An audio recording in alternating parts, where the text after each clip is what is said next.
Pessoal, vamos começar. Seguinte, hoje eu consegui resolver o problema do compartilhamento de tela. Então, olha só, quero começar com essa passagem aqui, ó.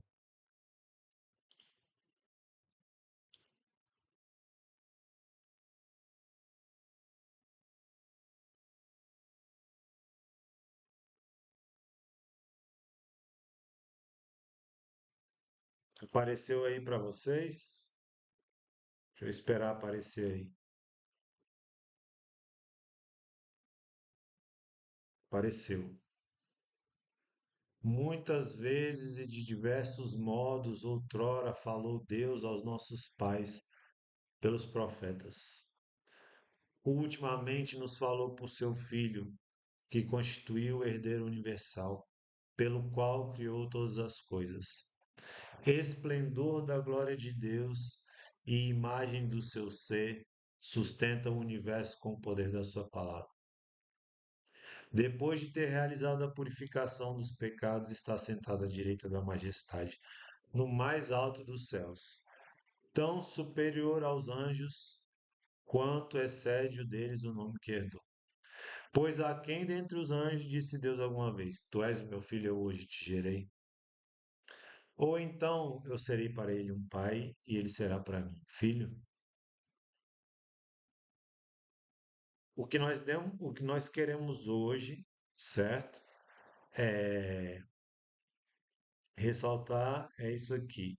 Muitas vezes e diversos modos, outrora falou Deus aos nossos pais pelos profetas. Ultimamente nos falou por seu filho que constituiu o herdeiro universal, pelo qual criou todas as coisas. Esplendor da glória de Deus e imagem do seu ser, sustenta o universo com o poder da sua palavra. Bicho, tu consegue pensar nisso? Que Jesus sustenta o universo com o poder da sua palavra, né? No princípio Deus criou o céu e a terra e ele disse: faça-se a luz, né? Aí lá na frente, quando Deus vai criar o homem, ele fala: façamos o homem à nossa imagem e semelhança. Porque aí já não é uma obra só de Deus, é uma obra da Santíssima Trindade. Mas se Jesus é o Verbo, quando Deus fala faça-se, Jesus já está lá presente. Né? Porque ele é o alfa e o ômega, o princípio e o fim, aquele que era, aquele que é e aquele que vem. Né? E você só é cojujuba. E você só é verdadeiramente católico quando você tem a capacidade de falar com seu coração, Maranata, vem Senhor Jesus. Né? Nós temos que desejar a volta de Jesus. Porque é o céu, Pai. Se Jesus voltar, ele vai vir estabelecer o reino dele, né? Então, ou você morre e passa pelo seu juízo privado, ou ele volta e o juízo é para todo mundo. A trombeta vai tocar. Mas olha só, Jesus sustenta o universo com o poder da sua palavra. Certa vez ele chegou para um surdo-mudo e falou: Éfata, que quer dizer abre-te. E o surdo-mudo começou a falar e ouvir. Certa vez ele chegou para a menina e falou que estava morta. Ele falou: Talita cum, que quer dizer menina, levanta-te. E a menina ressuscitou dos mortos. Né? Lá no final do Evangelho de João, Judas já tinha entregado Jesus. E aí saem aqueles homens, que eram centenas de homens, para prender Jesus, porque Jesus era cheio de prodígios, já tinha multiplicado pão e peixe, já tinha andado em cima da água, já tinha ressuscitado o morto. Então não acho você que ia ser meia dúzia de guarda lá que ia lá para prender Jesus, né? Óbvio que não. Foram centenas, foi um destacamento. A palavra de Deus diz lá em João, aqui ó, é, vamos aqui,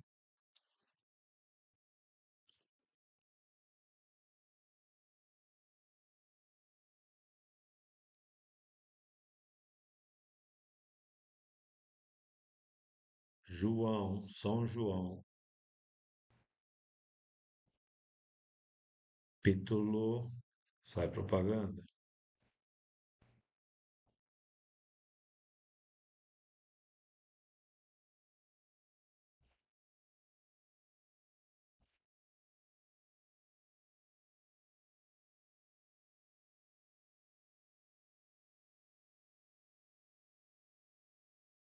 18.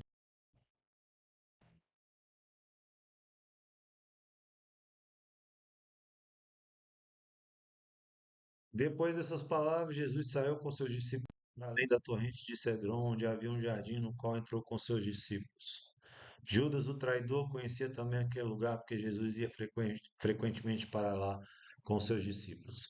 Tomou então Judas a corte os guardas de serviço dos pontífices e dos fariseus e chegaram ali com lanternas, tochas e armas. Como Jesus soubesse tudo o que havia de lhe acontecer, adiantou-se e perguntou-lhes: A quem buscais? Responderam: A Jesus de Nazaré. Então Jesus lhes disse: Sou eu. Quando lhes disse: Sou eu, eles recuaram e caíram por terra. Olha só, tamanho é o poder da palavra de Jesus.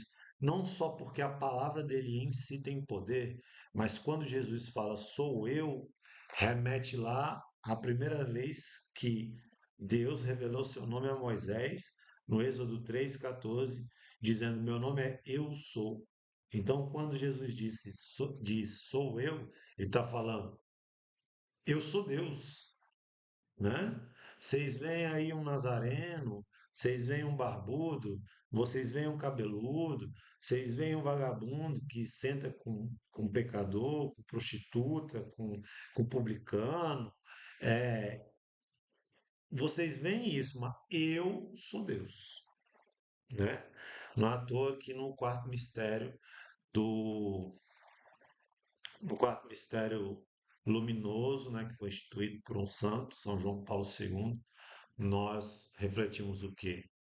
A autorrevelação de Jesus no Monte Tabor.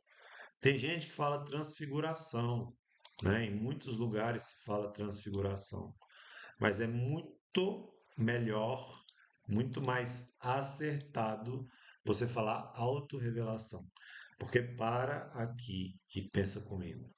O que foi mais difícil para Jesus, né? Esconder a vida inteira que ele era Deus ou subir no Monte Tabor e por um tempo revelar que ele era Deus? Qual que vocês acham que era mais difícil? Manda aí no chat aí para mim.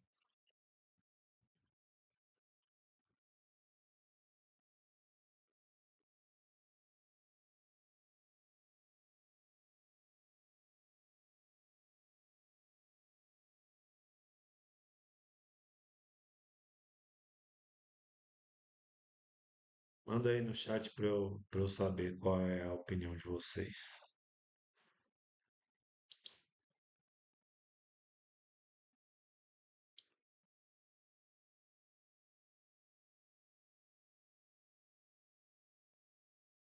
Tô esperando vocês responderem, tá? Mas eu tenho que dar continuidade, certo? Porque tem um delay muito grande entre a live aqui, que eu falo aqui, e o que vocês ouvem, certo? Então, olha, nós, ó, o Luiz Felipe falou assim, acho que foi mais difícil esconder, né? Claro que foi mais difícil esconder, né? Para ele se auto-revelar lá no Monte Tabor foi mole. Tipo assim, agora eu deixo eles verem quem eu sou, né? São Luís Maria Grião de Montfort vai dizer que Deus deu mais glória a Deus nos seus 30 anos de escondimento em Nazaré do que nos três que ele passou fazendo milagre. Porque nos 30 anos ele estava lá sendo Deus, mas abrindo mão do seu poder, da sua autoridade, né? De tudo, sendo submisso a José e Maria. Nós vamos refletir hoje sobre a cruz, sobre a salvação. Mas eu quero que você pense, se Jesus sustenta o universo com o poder da sua palavra, isso está escrito em Hebreus 1:3, né? O que é o universo? O céu, a terra, os planetas, as marés, o oceano, tudo. Quem dirá de você, velho? Seu coração tá batendo aí, tudo. É Jesus falando, eu te amo, tudo, eu te amo, tudo, eu te amo. Apaixonadamente, né? Ele te ama apaixonadamente, certo?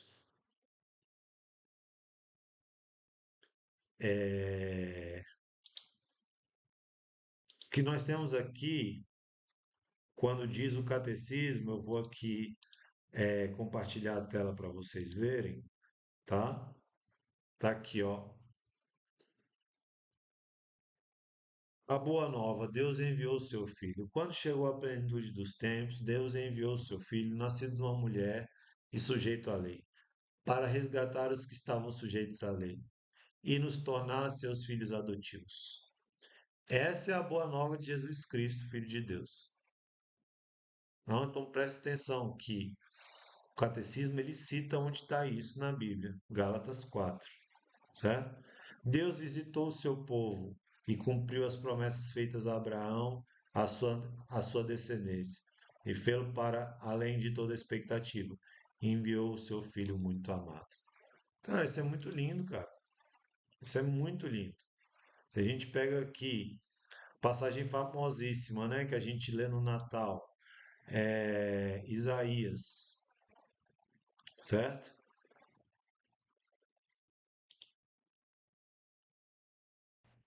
Se não me engano,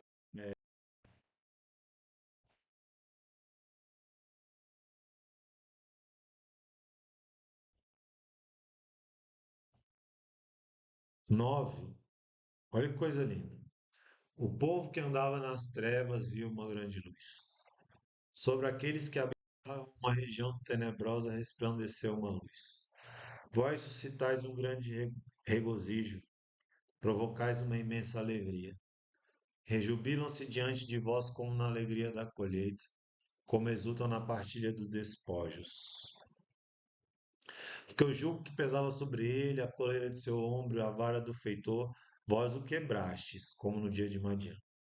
Porque todo calçado que se traz na batalha e todo manto manchado de sangue serão lançados ao fogo e se tornarão presa das chamas, porque um menino nos nasceu, um filho nos foi dado, soberania repousa sobre seus ombros. E ele se chama Conselheiro Admirável, Deus Forte, Pai Eterno, Príncipe da Paz. Putz, mano, podia parar a live aqui. Você é lindo demais, você tá louco, velho. Sabe, quando eu ouvi essa passagem pela primeira vez, isso marcou meu coração, bicho, certo? E isso é uma das passagens mais tradicionais que minha mãe mais gosta, né? E para quem está mais próximo de mim aí, mas na internet também que eu falei sobre isso, que ela passou um mês no hospital, né? Ela teve um infarto. Eu fiquei morrendo de medo de passar o Natal sem ela, porque essa é a passagem que ela mais gosta. Mas se ela morresse, eu tenho certeza absoluta que ela seria recebida na glória. E eu iria continuar aqui fazendo o que eu estou fazendo, certo? Por quê? Porque a minha vida tem um valor inestimável.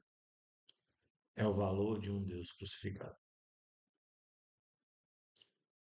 Esse é o valor da minha vida. Porque Jesus não tinha culpa nenhuma, né? Jesus não tinha mancha nenhuma. Jesus não tinha iniquidade nenhuma. Jesus não tinha pecado nenhum. Ele diz: ninguém tem maior amor do que aquele que dá a vida pelos seus irmãos. E ele diz também: ninguém tira a minha vida, eu dou por mim mesmo. Reflete sobre isso. Isso é salvação gratuita, amorosa, cheia de compaixão, de empatia, de misericórdia, de um Deus que te ama loucamente, loucamente, tá? Voltando à questão do sou eu, né? Jesus revelando que é Deus. Eu sou a porta das ovelhas. eu sou o bom pastor. Todos os eu sou. Mas o mais legal é esse aqui, ó.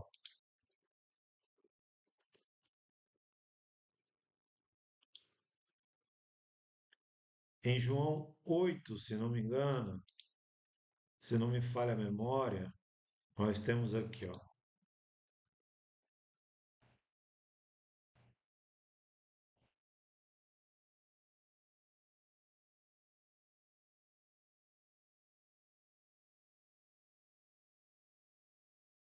Vou dividir a tela aqui com vocês. João 8. Diz assim, ó.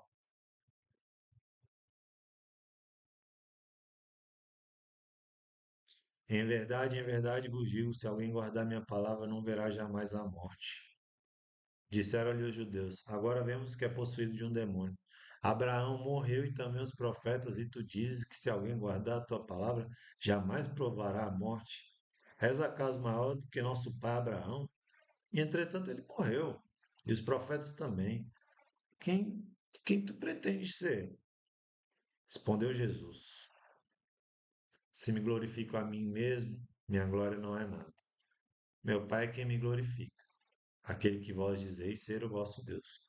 E contudo não o conheceis. Eu, porém, o conheço. E se dissesse que não o conheço, seria mentiroso como vós.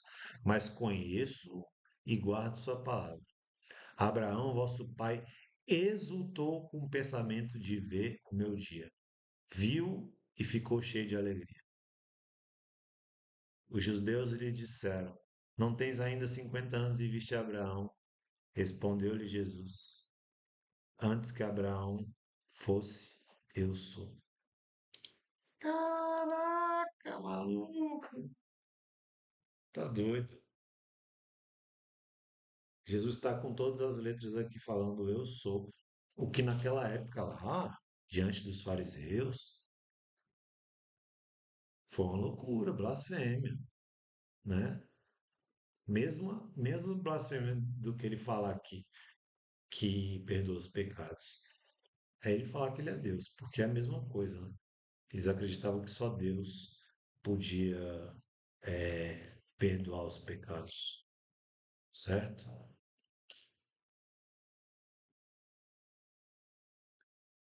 E Jesus é o enviado do Pai. Ninguém nunca viu a Deus. Seu Filho veio para revelar tanto a face do Pai quanto o coração, os sentimentos, as palavras, a doutrina, a misericórdia, o amor. Ninguém nunca viu Deus. Nunca. Só Jesus. Abraão não viu Deus, Noé não viu Deus, Elias não viu Deus, Moisés não viu Deus, Isaías não viu Deus. A gente só está falando de cara brabo aqui no Antigo Testamento.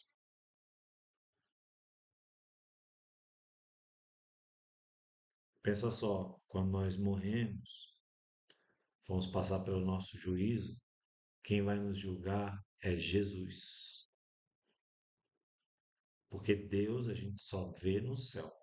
O juízo você não está no céu ainda, até porque no juízo você pode descer, nós vai descer, vai descer. Cuidado, ficar cantando essa música aí, certo? Jesus não é só o enviado do Pai. A Jujuba está perguntando. Jesus não é Deus? É, mas são três pessoas em uma só, né? Unidas por uma coisa chamada, Jujuba, de união hipostática, tá?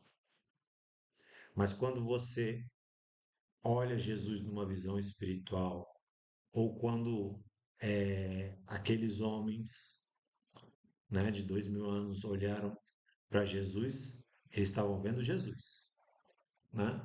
Eles não estavam vendo Deus. São três pessoas em uma só.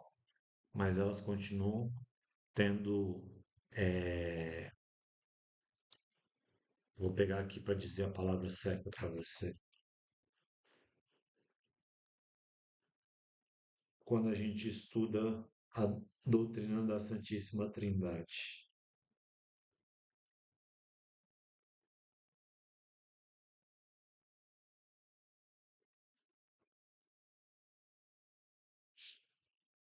Eles são da mesma substância, certo?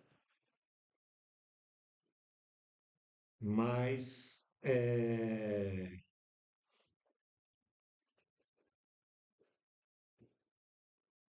são de naturezas, de processões diferentes, certo? Então, uma coisa é você ver Jesus, outra coisa é você ver Deus. Então, Jesus revelou a face de Deus, mas quem viu Jesus não viu Deus, né? Para explicar para você de forma mais fácil, você nunca deixar de entender isso, é o seguinte: o Pai, o Filho e o Espírito.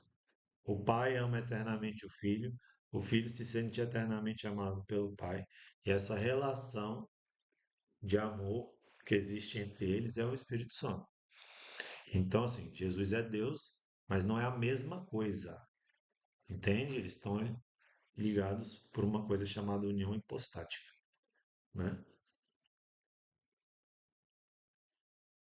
Então a gente tem aquela mania de entender o Espírito Santo como uma pomba, como um fogo, como aí a gente tem aí Jesus a gente imagina aquela figura lá que as pessoas viram, né?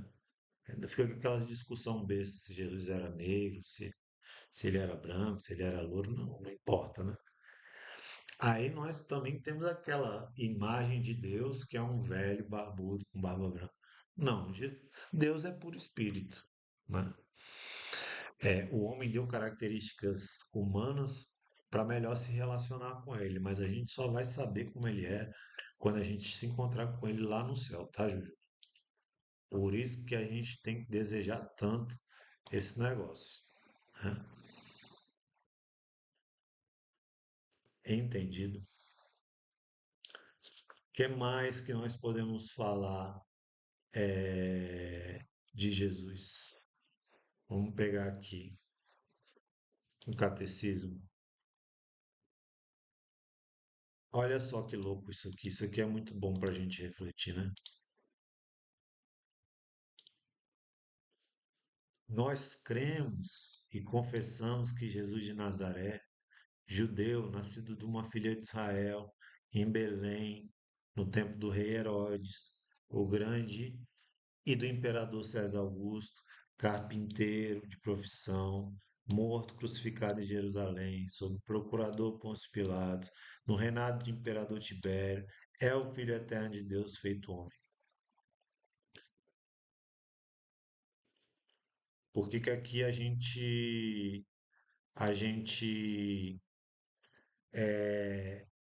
fala isso que está escrito, né, na Bíblia? Porque Jesus esteve na história, no tempo do rei Herodes, em Belém, nascido de uma filha de Israel, no tempo do imperador César Augusto.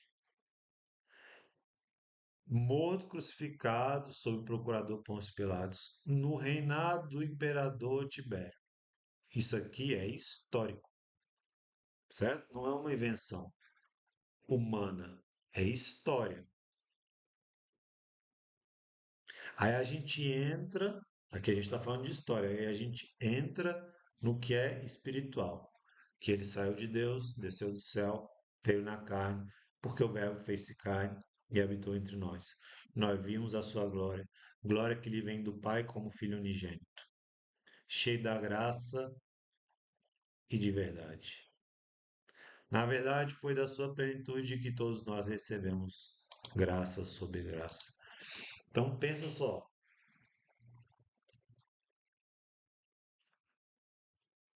Jesus sai da glória, sai da direita do Pai e entra na história.